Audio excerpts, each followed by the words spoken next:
Assalamualaikum warahmatullahi wabarakatuh. Alhamdulillahilladzi ja'ala ad-dini ribatan matinan baina qulubil mu'minin wa amru bil ittihadi wa ta'awanu wa naha tafarraq wa tanazu'a fi kitabih. Asyhadu an la ilaha illallah wahdahu la syarika lah wa asyhadu anna Muhammadan abduhu wa rasuluhu la nabiyya ba'dah. Allahumma salli ala sayyidina Muhammad wa ala alihi wa sahbihi ajma'in, amma ba'd. Fa ya ayuhan nas ittaqullaha haqqa tuqatih wa la tamutunna illa wa antum muslimun. Wa qala Allah ta'ala fi kitabihil karim wa huwa asdaqul qailin, a'udzu billahi minasy syaithanir rajim. Bismillahirrahmanirrahim. Wa qala rabbukum ud'uni astajib lakum innal ladzina yastakbiruna an ibadati sayadkhuluna jahannama dakhirin. Wa qala an-nabiy sallallahu alaihi wasallam inna ad-du'a huwal ibadah. Sadaqallah wa sadaqa rasuluhun nabiyul habibul karim wa nahnu ala dzalika minasyahidin wasyakirin walhamdulillahi rabbil alamin. Hadirin jamaah sidang Jumat yang semuanya insyaallah dimuliakan Allah Subhanahu wa taala.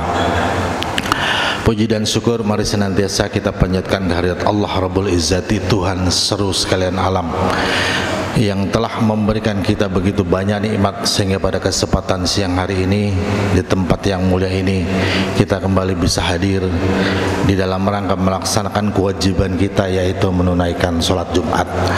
Dan kita semua berharap mudah-mudahan semua amal ibadah kita diterima Allah Subhanahu wa taala. Salawat dan salam semoga selalu dilimpahkan kehadiran baginda Rasulullah sallallahu alaihi wasallam, juga kepada keluarganya, para sahabatnya, dan para pengikutnya yang setia dan istiqomah, termasuk kita di dalamnya sampai akhir zaman. Yang kedua, khatib berwasiat, mari kita meningkatkan iman dan takwa kita kepada Allah, dalam arti takwa yang sebenar-benarnya takwa, yaitu imsithalul awamirillahi wajtinabun nawahi, melaksanakan semua perintah Allah dan menjauhi segala larangan-larangan. Dan semoga kita yang hadir pada siang hari ini semuanya tergolong hamba Allah yang beriman dan bertakwa kepadanya. Amin. Amin ya rabbal alamin. Hadirin sidang Jumat rahimakumullah, pada kesempatan yang baik ini saya selaku khatib akan menyampaikan tema, yaitu kendala-kendala dikabulkannya doa. Sebagai muslim, kita selalu diminta untuk berdoa kepada Allah, meminta kepada Allah, karena Allah sudah janjikan setiap doa yang dipanjatkan oleh hambanya Allah akan kabulkan. Wa qala rabbukum ud'uni astajib lakum innal ladzina yastakbiruna an ibadati sayadkhuluna jahannama dakhir. Mintalah kepadaku maka akan kukabulkan setiap doamu. Dan orang-orang yang menyombongkan diri dari ibadah kepadaku, mereka akan masuk neraka jahanam dengan penuh kehinaan. Jadi ini janji Allah, ud'uni astajib lakum. Allah akan kabulkan setiap permintaan, setiap doa yang kita panjatkan kepada Allah. Bahkan doa itu adalah ibadah. Ad-du'a wal ibadah, kata Nabi. Karena setiap ibadah yang kita lakukan intinya mayoritas adalah doa, permintaan kita kepada Allah. Jadi orang yang tidak mau ibadah, orang yang tidak mau berdoa, itu tidak mau ibadah kepada Allah. Orang yang tidak mau ibadah, mereka akan masuk neraka jahanam dengan penuh kehinaan. Nauzubillahi min dzalik. Jadi minta kepada Allah setiap kebutuhan, keinginan kita, hajat kita. Tapi begitu banyak orang yang sudah meminta kepada Allah, menadahkan tangan siang dan malam, ternyata doanya tidak kunjung dikabulkan oleh Allah. Dan begitu banyak orang yang tidak mau introspeksi diri bahwa masalahnya sebenarnya bukan pada diri Allah yang mengabulkan doa setiap hamba, tapi masalahnya terletak pada si pendoa itu sendiri. Dan ini sudah ditanyakan oleh penduduk Basrah, sebuah kota di Irak, kepada Imam Ibrahim bin Adham. Ketika sang imam berjalan di pasar, mereka menanyakan, wahai Imam Ibrahim bin Adham, kami sudah meminta kepada Allah siang dan malam, menadahkan tangan atas kebutuhan dan keinginan kami, tapi mengapa Allah tidak kunjung mengabulkan doa-doa kami? Ada apa sebenarnya? Apa jawaban Imam Ibrahim bin Adham di dalam kitab Hayatul Qulub? Ya ahlal Bashrah, matat qulubukum bi asyrati asya, fa kaifa yustajabu du'aukum. Wahai penduduk Basrah, hatimu telah mati kepada 10 perkara. Jadi bagaimana mungkin Allah mengabulkan doa-doa kalian? Ini 10 perkara berkaitan dengan penyakit-penyakit hati yang disinyalir oleh Imam Ibrahim bin Adham, menjadi penghalang, menjadi hijab kenapa kemudian doa kita tidak lantas dikabulkan oleh Allah. Dan 10 itu diantaranya, yang pertama adalah arabtumullah walam ta'uddu haqqahu. Kalian mengenal Allah tapi tidak memenuhi hak Allah. Apa hak Allah atas kita? Ibadah. Wa ma khalaqtul jinna wal insa illa liya'budun. Apalagi menjadi khalifah. Kemudian yang ketiga apa? Memakmurkan dan mensejahterakan umat manusia lainnya. Jadi kalau Allah perintahkan kita jalan ke kanan, yang kemudian kita lakukan adalah jalan ke kiri, bagaimana mungkin Allah mengabulkan doa kita? Padahal kita merasa mengenal Allah Subhanahu wa ta'ala. Yang kedua, kata Imam Ibrahim bin Adham, mengapa doa seringkali kemudian tidak diijabah oleh Allah? Qara'tumul Qur'an walam ta'malu bih. Membaca Al-Quran tapi tidak mengamalkan isinya. Al-Quran dibaca bahkan dengan lagu yang begitu indah, tapi kemudian selesai pada pembacaan, tidak diamalkan isinya, tidak menjadi bagian hidup, tidak menjadi karakter bagi kita. Bagaimana mungkin Allah mengabulkan doa kita? Apalagi orang yang jarang membaca Al-Quran. Yang ketiga, kenapa kemudian doa kita tidak lantas diijabah oleh Allah? Idda'aitum hubba Rasulillah waqtaraktum sunnatah. Mengaku cinta kepada Rasulullah, kepada Nabi kita Muhammad sallallahu alaihi wasallam, tapi kita tidak mengamalkan sunnah-sunnah Rasulullah sallallahu alaihi wasallam. Kita mengaku sebagai umat Nabi cinta kepada Rasul, tapi tidak mengamalkan sunnahnya, tidak membaca salawat kepada Nabi. Dan ini adalah bulan momentum di mana bulan yang disebut dengan bulan Rasulullah sallallahu alaihi wasallam. Rajab syahrullah, Sya'ban syahri, wa Ramadan syahr ummati, kata Nabi. Ini adalah bulan Nabi kita Muhammad sallallahu alaihi wasallam. Ini adalah di mana momentum kita memperbanyak membaca salawat kepada Nabi kita Muhammad sallallahu alaihi wasallam. Allah dan para malaikatnya bersalawat kepada Nabi. Innallaha wa malaikatahu yusalluna 'alan nabi ya ayyuhalladzina amanu sallu 'alaihi wa sallimu taslima. Apalagi kita sebagai umatnya,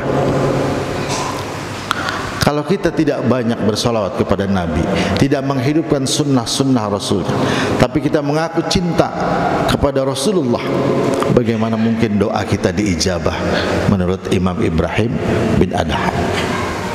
Salawat yang kita bacakan itu ibarat air yang kita tuangkan dalam gelas.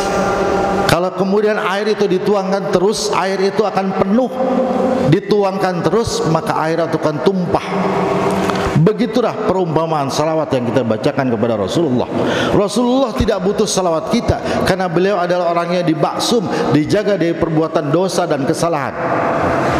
Maka kita baca salawat agar kemudian Rasulullah memberikan syafatul uzma di yaumil qiyamah nanti. Inilah kegunaan salawat bagi kita sebagai umat Nabi kita Muhammad sallallahu alaihi wasallam. Yang keempat, tunduk kepada syaitan. Idda'aitum adawatus syaitan wa ata'tumuhu wa wafaqtumuhu. Mengaku memusuhi setan tetapi mematuhi dan menyetujuinya. Kita tahu betul yang namanya setan adalah musuh bebuyutan kita. Innahu lakum adu mubin. Tapi kita kadang-kala terpaksa menyetujui dengan berbuat maksiat kepada Allah, masuk dalam perangkap setan. Tetapi kita tahu betul bahwa setan adalah musuh yang nyata bagi kita sebagai umat Islam. Kemudian yang kelima, mau masuk surga tapi tidak mau beramal. Idda'aitum dukhulal jannah walam ta'malu laha. Mengaku ingin masuk surga tetapi tidak mau beramal untuk masuk dalam surganya Allah Subhanahu wa taala. Ini adalah orang-orang yang bisa dikategorikan sebagai penghayal kelas berat. Ingin pintar tidak mau belajar, ingin kaya tidak mau bekerja, ingin berhasil tidak mau berjuang. Dia menginginkan surga, masuk dalam surganya Allah, tapi tidak mau beramal untuk mendapatkan surganya Allah Subhanahu wa taala. Yang keenam, menjerumuskan diri sendiri ke jurang api neraka. Idda'aitumun najata minan nar wa ramaitum fiha anfusakum. Mengaku ingin selamat dari api neraka tapi menjerumuskan diri sendiri ke dalam api neraka. Ingin kita selamat dari api neraka, kita takut masuk dalam nerakanya Allah, tapi kita menjerumuskan sendiri diri kita ke dalam neraka dengan tidak mau ibadah kepada Allah, tidak mendekatkan diri kepada Allah, banyak melakukan maksiat. Jadi bagaimana mungkin doa kita diijabah oleh Allah Subhanahu wa taala? Yang ketujuh, menyadari akan mati tapi tidak bersiap-siap untuk menghadapinya. Kultum innal mauta haqqun wa lam tasta'iddulah. Mengatakan bahwa kematian itu pasti akan datang tapi tidak mempersiapkan diri untuk menghadapinya. Kita tahu betul yang namanya kematian adalah sesuatu yang hak, pasti akan datang, karena semua yang di dunia ini bersifat fana, termasuk kita semua akan kembali kepada Allah. Tapi ketika kita menyadari bahwa kematian akan datang pada setiap manusia, bahkan seluruh makhluk Allah, kita tidak mempersiapkan diri untuk banyak melakukan ibadah, amal kebajikan, untuk mempersiapkan diri kembali kepada Allah Subhanahu wa taala. Kemudian yang kedelapan, gemar melihat aib orang lain tetapi aib sendiri tidak dilihat. Ishtagaltum bi uyubi ikhwanikum wala tarawna uyuba anfusikum. Pandai melihat aib saudaranya sendiri tapi tidak pernah menuding kesalahan dan aib itu pada diri sendiri. Ini seperti pepatah yang mengatakan, kutu di seberang lautan tampak tapi gajah di pelupuk mata tidak terlihat. Dia pandai menuding kesalahan kepada tetangga, kepada saudaranya, kepada orang lain, tetapi tidak pernah melihat kesalahan itu pada diri sendiri. Padahal setiap manusia itu tempatnya salah. Al-insan mahalul khata' wan nisyan. Yang kesembilan, merasakan nikmat tapi tidak mau bersyukur. Akaltum ni'matu rabbikum walam tashkurulah. Memakan nikmat Allah dari mulai sejak dia lahir sampai sekarang, tetapi dia tidak pandai bersyukur, berterima kasih kepada Allah. Dan kalau kita mau menghitung berapa nikmat Allah yang sudah Allah berikan kepada kita, kita tidak akan mampu menghitungnya. Wa in ta'uddu nikmatallahi la tusuha. Jadi kalau kita tidak pandai berterima kasih, bersyukur kepada Allah atas semua nikmat yang Allah berikan kepada kita, boleh jadi ini pertanda mengapa doa kita kerap tidak diijabah oleh Allah Subhanahu wa taala. Dan yang terakhir adalah menguburkan jenazah tapi tidak menjadikan pelajaran darinya. dafantum mautakum walam ta'tabiru bihim, mengantarkan jenazah saudaranya atau tetangganya sampai ke liang lahat, tapi tidak pandai mengambil hikmah dan pelajaran dari itu semua, bahwa pada akhirnya kita juga akan kembali kepada Allah. Kafa bil mauti wa'izan, kata Rasulullah, cukuplah kematian itu sebagai pelajaran yang terbaik buat kita yang masih hidup, dan ini tidak ada sekolahnya. Kita harus mampu memetik hikmah dari sebuah kematian, bahwa pada akhirnya kita juga akan terbujur kaku kembali kepada Allah, karena tidak ada yang bersifat abadi, hanya Allah lah yang kekal abadi. Oleh karenanya mari kita persiapkan diri kita dengan banyak melakukan amal soleh, amal kebajikan, ibadah kepada Allah, mendekatkan diri. Apalagi kemudian sebentar lagi kita akan menghadapi bulan suci Ramadan.